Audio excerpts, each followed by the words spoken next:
Hello everyone, welcome back to my YouTube channel soul on throttle. ಟೈಟಲಲ್ಲಿ already ನೀವು ನೋಡಿರೋ ಹಾಗೆ ನನ್ನ ಡೇ 7 ಉಜ್ಜೈನ್ ಮಹಾಕಾಲ್ ದರ್ಶನ ಮಾಡೋದಕ್ಕೆ ನಾವು ಮೊದೇರಾ ಸನ್ ಟೆಂಪಲ್ ದರ್ಶನ ಮಾಡಿಕೊಂಡು ಅಲ್ಲಿಂದ ಡಿನ್ನರ್ ಮುಗಿಸ್ಕೊಂಡು ಆನ್ ದ ವೇ ನನ್ನ ಬರ್ಡೇ ಸೆಲೆಬ್ರೇಟ್ ಮಾಡಿಕೊಂಡು finally approximately 400 to 450 kilometre journey ಮಾಡಿ ಅರ್ಲಿ ಮಾರ್ನಿಂಗ್ 5:30 ಅಷ್ಟೊತ್ತಿಗೆ ನಾವು ಮಹಾಕಾಲ್ ನಗರಿಯಾದಂಥ ಉಜ್ಜೈನ್ಗೆ ನಾವು ತಲುಪಿದ್ವಿ. ಇದು ನಾನು ದರ್ಶನ ಮಾಡಿದಂಥ ಈ ಟ್ರಿಪ್ನಲ್ಲಿ ದರ್ಶನ ಮಾಡಿದಂಥ ಜ್ಯೋತಿರ್ಲಿಂಗಗಳಲ್ಲಿ 4ನೇ ಜ್ಯೋತಿರ್ಲಿಂಗ ದರ್ಶನ ಮಾಡೋದಕ್ಕೆ ಇವತ್ತು ನನ್ನ ಹುಟ್ಟಿದ ಹಬ್ಬದ ದಿನ ಇಲ್ಲಿಗೆ ತಲುಪಿದ್ವಿ. ನಾನಲ್ಲಿ ಲೈನಿಂದ ನನಗೆ ಹೋಗೋದಕ್ಕೆ ಮನಸ್ಸೇ ಆಗಲಿಲ್ಲ. ರಿಟರ್ನು ನಾನು ಡೈರೆಕ್ಟ್ ಲೈನ್ಗೆ ಹೋಗಿ ದರ್ಶನಕ್ಕೆ ನಿಂತ್ಕೊಂಡು ದರ್ಶನ ಮಾಡೋಣ ಅಂತ ಲೈನಲ್ಲಿ ನಿಂತ್ಕೊಂಡೆ. ಅಪ್ರಾಕ್ಸಿಮೇಟ್ಲಿ ಒಂದು 6:30ಗೆ ಲೈನ್ ಸ್ಟಾರ್ಟ್ ಆಯಿತು. ಕ್ರೌಡ್ ಇತ್ತು actually. So it was during holidays, ನಾವು ಹೋಗಿದ್ದಲ್ವ ಇಯರ್ ಎಂಡ್ ಹಾಲಿಡೇಸಲ್ಲಿ. ಸೊ ಕ್ರೌಡ್ ಇತ್ತು. ಸೊ ಬೈ ದ ಟೈಮ್ ನಮಗೆ ಒಂದು 7:30 ಅಷ್ಟೊತ್ತಿಗೆ ದರ್ಶನ ಆಯಿತು ಮಹಾಕಾಲ್ದು. ನಾನು ದರ್ಶನ ಮಾಡ್ಕೊಂಡು ಹೊರಗೆ ಬರೋ ಅಷ್ಟರಲ್ಲಿ ರೂಮ್ಸ್ ಎಲ್ಲ ಸೆಟ್ ಆಗಿತ್ತು.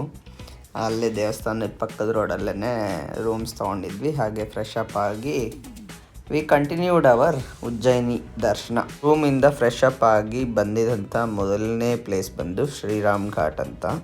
ಇದು ಕ್ಷಿಪ್ರಾ ನದಿ ದಡದಲ್ಲಿ ಇದೆ ಉಜ್ಜಯಿನಿನಲ್ಲಿ.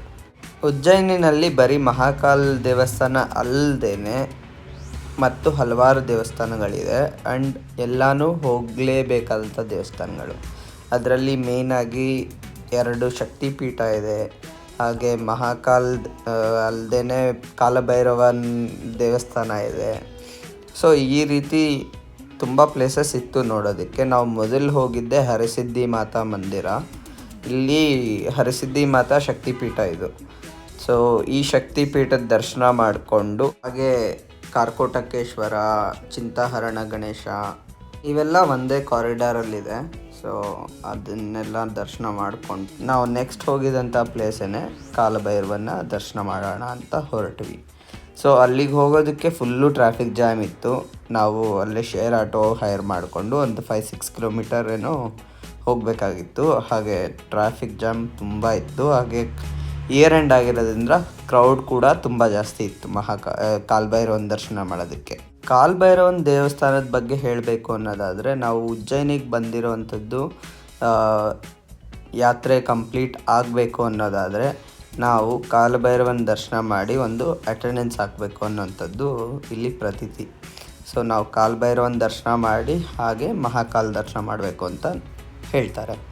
ಹಾಗೆ ಇಲ್ಲಿಂದ ಇನ್ನೊಂದು ವಿಶೇಷ ಏನಂತಂದರೆ, ಇಲ್ಲಿ ಆಲ್ಕೋಹಾಲ್ನ ದೇವರಿಗೆ ಅರ್ಪಿಸ್ತಾರೆ. ಹಾಗೆ ಇಲ್ಲಿ ಸುತ್ತಮುತ್ತ ಎಲ್ಲ ಆಲ್ಕೋಹಾಲ್ ಕೂಡ ಬ್ಯಾನ್ ಆಗಿದೆ. ಉಜ್ಜಯಿನಲ್ಲಿ ನಿಮಗೆ ಆಲ್ಕೋಹಾಲ್ ದೊರಕೋದಿಲ್ಲ. ಸೊ ನೀವೇನಾದರೂ ಹೋಗ್ತಿದ್ರೆ ನೀವು ನಿಮ್ಮ ಕಡೆಯಿಂದನೇ ಮೊದಲೇ ತೊಗೊಂಡು ಹೋದರೆ ಇಲ್ಲಿಗೆ ದೇವ್ರಿಗೆ ಅರ್ಪಿಸ್ಬೋದು. ಹಾಗೆ ಇಲ್ಲಿ ದೇವ್ರಿಗೆ ಕೊಡಿಸೋದು ಕೂಡ ಇದೆ. ಸೊ ನೋಡ್ತಾ ಇರ್ಬೋದು ನೀವು ಸ್ಕ್ರೀನಲ್ಲಿ. ನಾವು ಕೊನೆಗೆ ಕಾಲಭೈರವನ ದರ್ಶನ ಆಯಿತು ಒಂದು 2 hour ಲೈನ್ ನಿಂತ ಮೇಲೆ. ಕಾಲಭೈರವನ ದರ್ಶನ ಆದಮೇಲೆ ನಾನು ಮಂಗಳನಾಥ್ ದೇವಸ್ಥಾನದ ಕಡೆ ಹೋಗಿ ಅಲ್ಲಿಂದ ಗಡ್ಕಾಳಿಕಾ ಮಂದಿರ ಇದೆ, ಅಲ್ಲಿ ಗಡ್ಕಾಳಿಕಾ ಒಂದು ಶಕ್ತಿಪೀಠ ಆ ಶಕ್ತಿಪೀಠದ ದರ್ಶನ ಮಾಡಿಕೊಂಡು ನಾವು ನೆಕ್ಸ್ಟ್ ರಿಟರ್ನ್ ರೂಮ್ಗೆ ಹೋದ್ವಿ. ಮಂಗಳನಾಥ್ ದೇವಸ್ಥಾನದ ಬಗ್ಗೆ ಹೇಳಬೇಕಂದ್ರೆ, ನಮ್ಮ ಜಾತಕದಲ್ಲಿ ಏನಾದರೂ ಮಂಗಳ ದೋಷ ಇದ್ದರೆ ಆ ದೋಷ ಪರಿಹಾರ ಅಥವಾ ನಿವಾರಣೆ ಶಾಂತಿಗೋಸ್ಕರ ಅಲ್ಲಿ ಮಂಗಳನಾಥ್ ಪೂಜೆ ಕೂಡ ನಡೆಯುತ್ತೆ. ನೀವೇನಾದರೂ ಇಲ್ಲಿ ಉಜ್ಜಯಿನ್ ಪ್ಲ್ಯಾನ್ ಮಾಡಿದರೆ ಮಾಡಿಸ್ಬಹುದು. ಉಜ್ಜಯಿನಿನಲ್ಲಿ ಒಂದು ಹ್ಯಾಕ್ ಹೇಳಿದ್ರು, ಅದನ್ನು ಟ್ರೈ ಮಾಡೋಣ ಅಂತ ನಾವು ರಾತ್ರಿ 8:45-9 ಗಂಟೆಗೆ ಲೈನ್ಗೆ ಹೋಗಿ ನಿಂತ್ಕೊಂಡ್ವಿ. ಸ್ಪೆಷಲ್ ಟಿಕೆಟ್ ತೊಗೊಂಡು 250 rupees ದರ್ಶನಕ್ಕೆ. ಸೊ ಅಲ್ಲಿಗೆ ಹೋದ್ಮೇಲೆ ನಾವು ಸಕ್ಸಸ್ಫುಲಿ ನಮ್ಮ ಹ್ಯಾಕ್ ವರ್ಕ್ ಆಯಿತು. ನಾವು ರಾತ್ರಿ ಶಯನಾರ್ತಿಗೆ ನಾವು ಒಳಗಡೆ ಲಾಕ್ ಆದ್ವಿ. ಅಪ್ರಾಕ್ಸಿಮೇಟ್ಲಿ ಅಲ್ಲಿ ಲೈನಲ್ಲಿರೋರ್ನೆಲ್ಲ ಲಾಕ್ ಮಾಡಿ ಒಂದು 1 hour ಅಪ್ರಾಕ್ಸಿಮೇಟ್ಲಿ ಪೂಜೆ ನಡೆಯುತ್ತೆ. ಉಜ್ಜಯಿನಿನಲ್ಲಿ ನಾವು ಅಂದ್ಕೊಂಡಿದ್ದಕ್ಕಿಂತ ಚೆನ್ನಾಗಿ ನನ್ನ ಹುಟ್ಟಿದ ಹಬ್ಬದ ದಿನ ಫುಲ್ ಉಜ್ಜಯಿನಿ ದರ್ಶನ ಮಾಡಿ ತುಂಬ ಖುಷಿ ಆಯಿತು ನನಗೆ. ಹಾಗೆ ಅದನ್ನು ದರ್ಶನ ಮುಗಿಸ್ಕೊಂಡು ನಾವು ರಿಟರ್ನು ರೂಮ್ಗೆ ಹೋಗೋ ಅಷ್ಟರಲ್ಲಿ ಅಪ್ರಾಕ್ಸಿಮೇಟ್ಲಿ 12 o'clock ಆಗಿತ್ತು. ಹಾಗೆ ಮಲಗಿದ್ದು ನೆಕ್ಸ್ಟ್ ಡೇ ನಮ್ಮ ಜರ್ನಿ ನೆಕ್ಸ್ಟ್ ಜ್ಯೋತಿರ್ಲಿಂಗ ಓಂಕಾರೇಶ್ವರಗೆ ಕಂಟಿನ್ಯೂ ಮಾಡಿದ್ವಿ. ಡೇ 8 ಬಗ್ಗೆ ಹೇಳೋ ಮುಂಚೆ ಡೇ 7 ನಾವು ಹೇಗೆ ಎಂಡ್ ಆಯಿತು, ಆರತಿ ಪೂಜೆ ಹೇಗಿತ್ತು ಅನ್ನೋದೊಂದು ಗ್ಲಿಂಪ್ಸ್ ಹಾಕ್ತೀನಿ ನೋಡಿ.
ಈ ದರ್ಶನ ಒಂಥರ ಲಿಟ್ರಲ್ ಗೂಸ್ ಬಂಪ್ಸ್ ಫೀಲ್ ಆಯಿತು.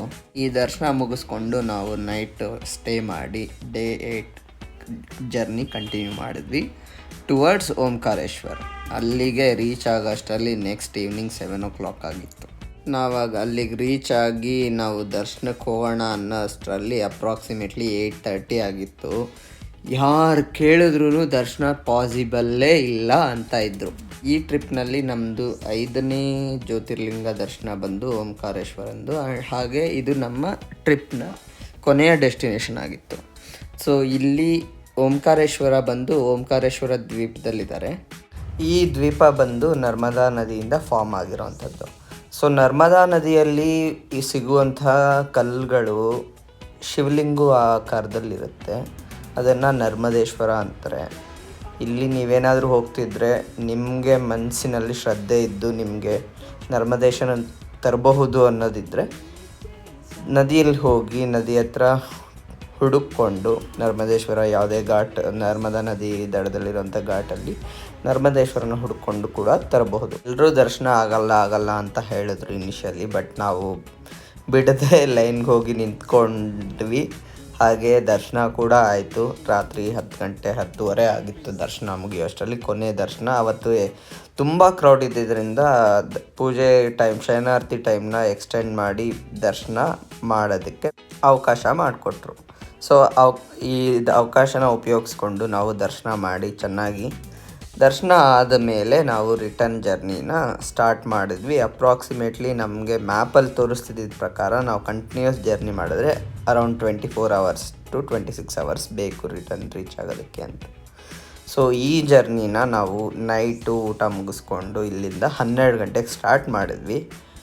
ನಾವು ಡೇ 9 ಫುಲ್ಲು ಜರ್ನಿ ಮಾಡಿದ್ವಿ. ಡೇ 10 ಮಧ್ಯರಾತ್ರಿ ಅರ್ಲಿ ಮಾರ್ನಿಂಗ್ ರಿಟರ್ನ್ ರೀಚ್ ಆದ್ವಿ. ಈ ರೀತಿ ನಾವು 2 ದಿನದಲ್ಲಿ ಉಜ್ಜೈನ್ ಹಾಗೂ ಓಂಕಾರೇಶ್ವರನ ದರ್ಶನ ಮಾಡಿ ನಮ್ಮ ಟ್ರಿಪ್ನ ಡೇ 7 ಹಾಗೂ ಡೇ 8ನ ಎಂಡ್ ಮಾಡಿದ್ವಿ. ಹಾಗೆ ನಾವು ಡೇ 9 ಫುಲ್ ಜರ್ನಿ ಮಾಡಿ ಡೇ 10ಗೆ ನಮ್ಮ ಮನೆಗಳಿಗೆ ಸೇಫಾಗಿ ರೀಚ್ ಆದ್ವಿ. ಈ ಸೀರೀಸ್ನ ಕೊನೆ ವಿಡಿಯೋ ಇದಾಗಿರುತ್ತೆ. ನಮ್ಮ ಡೇ 9 ಹಾಗೂ ಡೇ 10 ಜರ್ನಿನಲ್ಲೇ ಕಂಪ್ಲೀಟ್ ಆಯಿತು. ಸೊ ನೀವೇನಾದರೂ ಈ ಸೀರೀಸ್ನ ಫಾಲೋ ಮಾಡಿಲ್ಲ ಅನ್ನೋದಾದರೆ go back to my YouTube channel, check out other videos as well. ಇಷ್ಟ ಆಗಿದ್ದರೆ ಲೈಕ್, ಶೇರ್ ಹಾಗೂ ಕಮೆಂಟ್ ಮಾಡಿ. ಏನಾದರೂ ಫೀಡ್ಬ್ಯಾಕ್ ಇದ್ದರೆ ತಿಳಿಸಿ. ನಾವು ನೆಕ್ಸ್ಟ್ ಟೈಮ್ ಕರೆಕ್ಟ್ ಮಾಡ್ಕೊಳ್ಳೋಕ್ಕೆ ಹೆಲ್ಪ್ ಆಗುತ್ತೆ. Once again don't forget to subscribe to my YouTube channel. Also you can follow me on Instagram for live updates. Thank you all for watching. Thank you all for the support. See you all in next video. Adios. Good night.